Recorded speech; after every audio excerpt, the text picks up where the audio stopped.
today's episode, we cover a supply chain scare as researchers find the notorious XZ Utils backdoor lingering in more than 35 Docker Hub images, including Debian bases, months after the story first broke. We also talk about a surge of brute force attacks pounding Fortinet SSL VPNs from hundreds of malicious IP addresses across the globe. Attackers then shifted to probing 40 manager controllers. On the espionage front, a new Russian-linked APT nicknamed Curly COMrades has been using Windows NGEN COM hijacking and a bespoke backdoor called Mucor Agent to quietly burrow into government and energy networks in Georgia and Moldova. We'll discuss how the attackers abuse legitimate tools like curl, RaySox, RuRat, and Mimikatz. There's more NetScaler trouble. The Dutch National Cybersecurity Center confirmed that a critical vulnerability, CVE 2025-6543, in Citrix NetScaler ADCs has been exploited as a zero-day since May, with malicious web shells found on devices. As if that weren't enough, more than 3,300 NetScaler appliances worldwide remain unpatched against the CitrixBleed 2 bug, CVE 2025-5777, that lets unauthenticated attackers hijack user sessions. More than 4,000 devices were still exposed to CVE 2025-6543.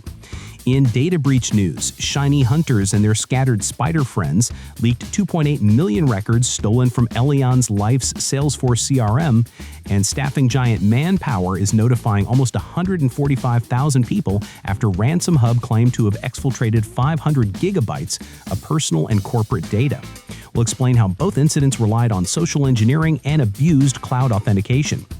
We also recap Patch Tuesday. Microsoft pushed fixes for 107 vulnerabilities, including a publicly disclosed Kerberos elevation to privilege bug, CVE 2025-53779, that could let an attacker with limited access gain domain admin rights. On the positive side, the U.S. government clawed back just over $1 million in cryptocurrency from the BlackSuit ransomware crew and seized their dark web extortion portals.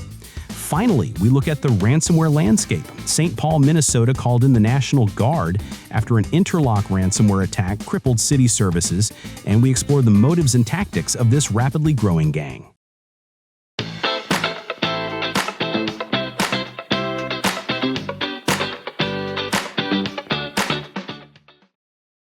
Today is Wednesday, August 13th, 2025. I'm Arun from the SecMaster, your host for this daily Security Updates podcast. Thanks for joining us today, and happy Wednesday. It's great to have you with us. Let's grab a cup of coffee and dive into the stories making waves in cyberspace. Remember the XZ Utils fiasco from early 2024? Turns out the ghost of that supply chain attack is still haunting the container ecosystem. Firmware security firm Binarly scanned Docker Hub and found 35 images laced with the XZ backdoor, including 12 Debian base images that others were built upon. The backdoor sits inside libLZMA.so, a library used by OpenSSH. When an SSH client connects, malicious code hijacks the RSA public decrypt function via glibc's ifunc mechanism and allows anyone holding a special private key to log in as root. Worse, the attacker known as Jawton spent 2 years earning maintainer privileges in the XZ project before slipping the malicious code into versions 5.6.0 and 5.6.1. It's a case study in patient, state-sponsored supply chain compromise. Although Debian maintainers left the tainted images online for historical curiosity, Binarly warns that leaving backdoored images publicly accessible creates a huge risk. A compromised base image can propagate silently through CI pipelines and be pulled into production by unsuspecting developers. To defend against this, organizations should verify container provenance, avoid untrusted community images, and pin specific verified versions. Scan base images for embedded binaries rather than relying on package versions, and rotate any SSH keys or credentials used with affected images. Finally, restrict network access to containerized services and monitor for unexpected connections.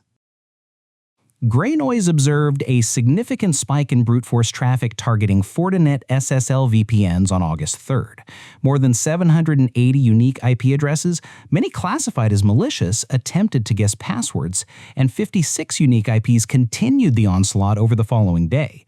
The IPs came from the US, Canada, Russia, and the Netherlands, while the victims were concentrated in the United States, Hong Kong, Brazil, Spain, and Japan. Gray Noise noted two waves, a long-running brute force campaign against FortiOS followed by a sudden burst that pivoted toward FortiManager controllers.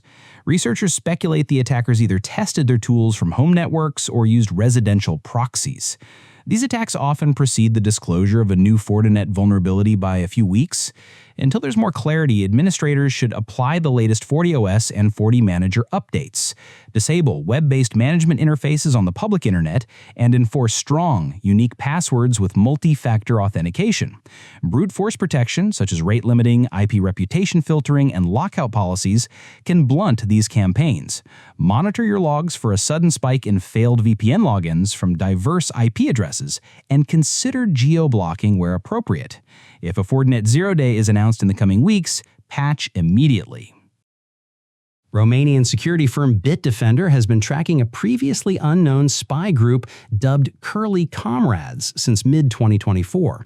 The group appears aligned with Russian interests and has targeted judicial bodies in Georgia and an energy company in Moldova. Investigators discovered attempts to extract the NTDS database from domain controllers and dump LSSAS memory to harvest password hashes and plain text credentials. Artifacts suggest the campaign may have started as early as November 2023. COMrades gets its whimsical name from its heavy use of the curl tool for command and control and its abuse of Windows Component Object Model (COM) interfaces. Their bespoke backdoor Mucor agent hijacks CLS IDs associated with the .NET Engine service to achieve persistence. Although the scheduled task appears disabled, Windows will occasionally run it during idle times or application deployments, giving the attackers a stealthy way to regain access. Once inside, they rely on publicly available tools and so-called lol bins, curlcat for data transfer, rurat for remote access, mimikatz for credential theft, and various built-in commands for discovery. They even route traffic through compromised websites to blend in, showing an emphasis on stealth over zero-day exploitation. Defending against COMrades requires layered controls. On Windows networks, enable advanced auditing to detect unusual NGEN.exe or COM usage and monitor for scheduled tasks launching NGEN unexpectedly. Restrict outbound connections from domain controllers and inspect egress for suspicious curl traffic to unknown hosts. Credential guarding measures such as LSA protection and TLM blocking and strong Kerberos enforcement can make LSSAS dumping harder. Finally, train staff in secure remote access tools and be wary of living off the land binaries misused by adversaries. The Dutch National Cybersecurity Center, NCSC-NL, issued an alert after discovering that threat actors have been exploiting a critical Citrix NetScaler ADC vulnerability tracked at CVE 2025-6543.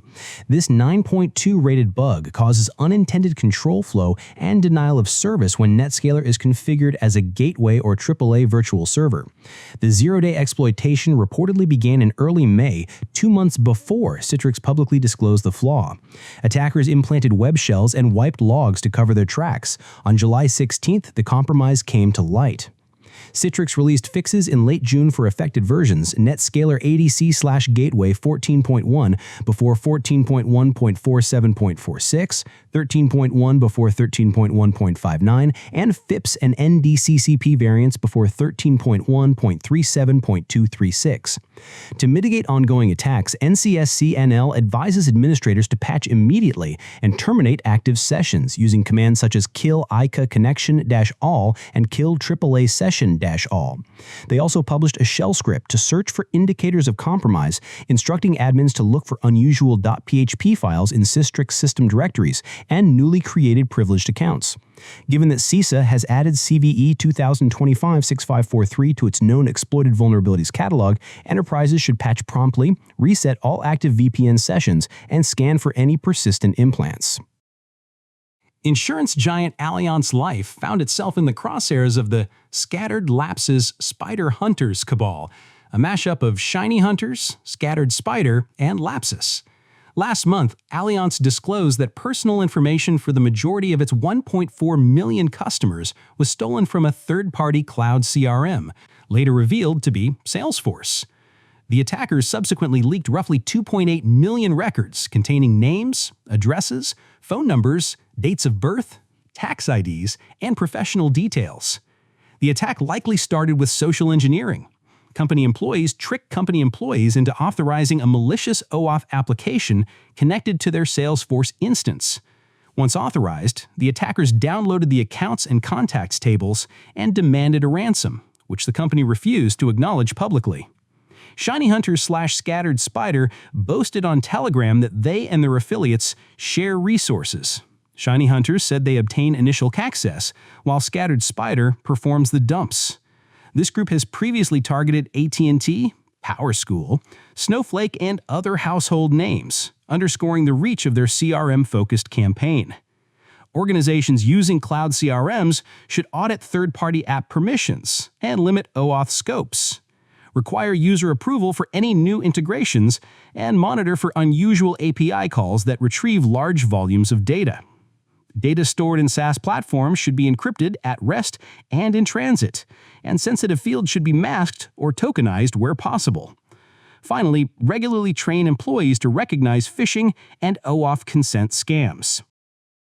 Microsoft's monthly security haul was especially hefty this August, addressing 107 vulnerabilities and closing 13 critical bugs. 9 of the critical issues enabled remote code execution, 3 lead to information disclosure, and 1 allows privilege escalation. Overall, 44 elevation of privilege, 35 remote code execution, 18 information disclosure, 4 denial of service, and 9 spoofing vulnerabilities were fixed. The headliner is CVE 2023-53799, a Windows Kerberos elevation of privilege flaw.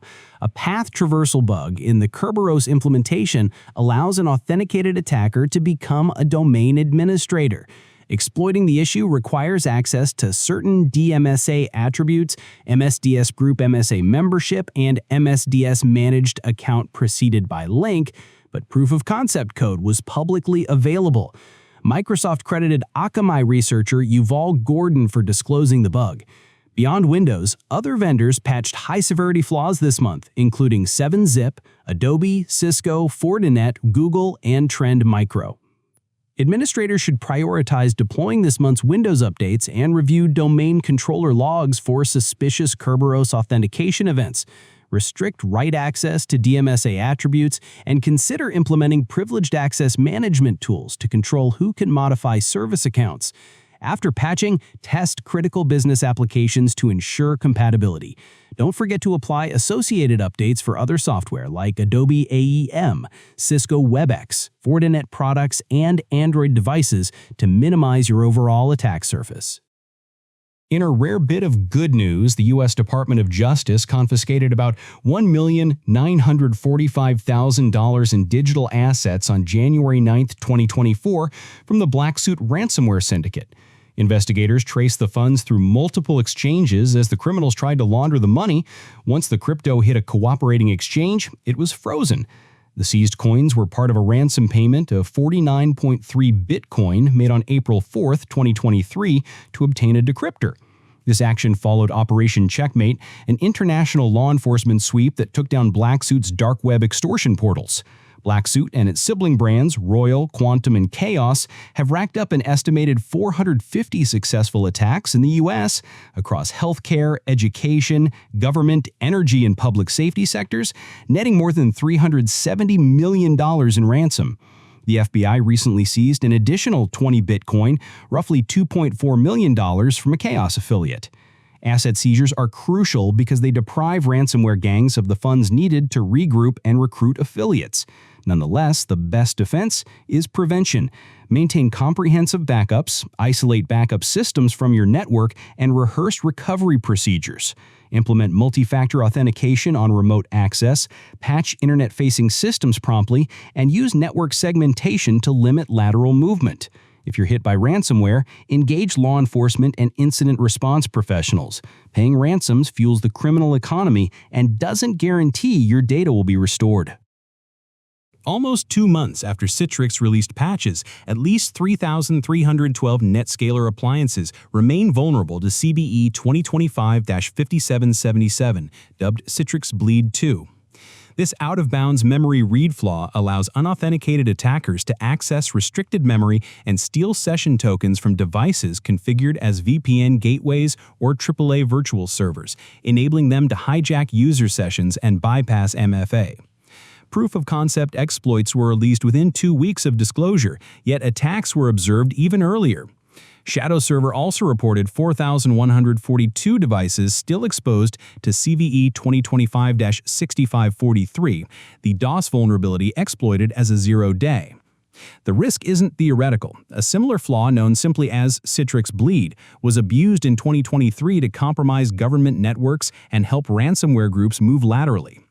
Administrators should upgrade to the fixed NetScaler versions immediately and terminate all existing sessions. Given the overlapping exploitation of CVE 2025-5777 and CVE 2025-6543, take the same remediation steps recommended by the Dutch NCSC. Kill all ICA, CPVN, and AAA sessions, clear load balancing persistence tables, and run IOC detection scripts. Implement web application firewalls or reverse proxies to filter malicious requests and monitor for evidence of lateral movement and unauthorized persistence on impacted systems. Global staffing firm Manpower Group notified 144,189 individuals that their personal information was stolen during an intrusion that lasted from December 29, 2024 to January 12, 2025.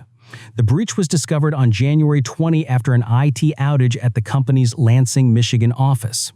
According to filings with the Maine Attorney General, the attackers accessed files containing customers' names, contact information, and other sensitive data. Manpower is offering credit monitoring and identity theft protection through Equifax and says it has hardened its IT security while cooperating with the FBI. Although Manpower hasn't officially named the culprit, the RansomHub ransomware gang claimed responsibility in January, saying they stole 500 gigabytes of data, including passport scans, social security numbers, corporate financial statements, and HR analytics. The gang later removed the listing from its leak site, implying a possible ransom payment. RansomHub, previously known as Cyclops and Knight, has hit multiple high-profile targets such as Halliburton, Rite Aid, Kawasaki's EU division, and Christie's. The FBI said last year that RansomHub affiliates had compromised over 200 critical infrastructure organizations in the U.S. For individuals affected by the Manpower breach, it's wise to sign up for the offered credit monitoring, change passwords, and watch for phishing. Organizations can learn from this by segmenting internal networks, auditing access logs for unusual file transfers, and implementing intrusion detection systems that trigger when large amounts of sensitive data are accessed. Regularly test backups and incident response plans so your team can respond quickly to ransomware incidents. In late July, the city of St. Paul, Minnesota suffered a crippling cyber attack that forced officials to shut down online payment systems and other digital services. Governor Tim Walz even activated the state's National Guard to help the city respond. While emergency services continued operating, residents experienced delays in municipal services and could not pay bills online. On Monday, Mayor Melvin Carter confirmed the Interlock ransomware gang was behind the attack and that the city refused to pay the ransom. Interlock added St. Paul to its dark web leak site, claiming to have stolen 66,000 files, about 43 gigabytes. Threat intelligence firm Prodoft told reporters that Interlock likely gained access around July 20 using a customized system BC Rat, a malware strain previously associated with the group. Interlock emerged in September 2024, focusing heavily on healthcare organizations and has been linked to attacks on DaVita and Kettering Health. U.S. agencies recently warned that Interlock activity is increasing and shared mitigation guidance. City governments often lack the cybersecurity staffing of large enterprises. To reduce risk, municipalities should implement least privilege access, maintain up-to-date off-site backups, and test their ability to restore critical services from scratch. Endpoint detection and response tools can catch remote access Trojans like System BC before attackers move laterally. If a ransomware demand occurs, engage law enforcement promptly, be transparent with residents, and consider refusing payment. St. Paul's refusal sends a strong message that extortion doesn't always pay. That's all for today's roundup. We covered everything from lingering backdoors and brute force VPN attacks to state-sponsored espionage, massive data leaks, and both good and bad ransomware news. Cybersecurity is a constantly shifting landscape. Complacency is not an option.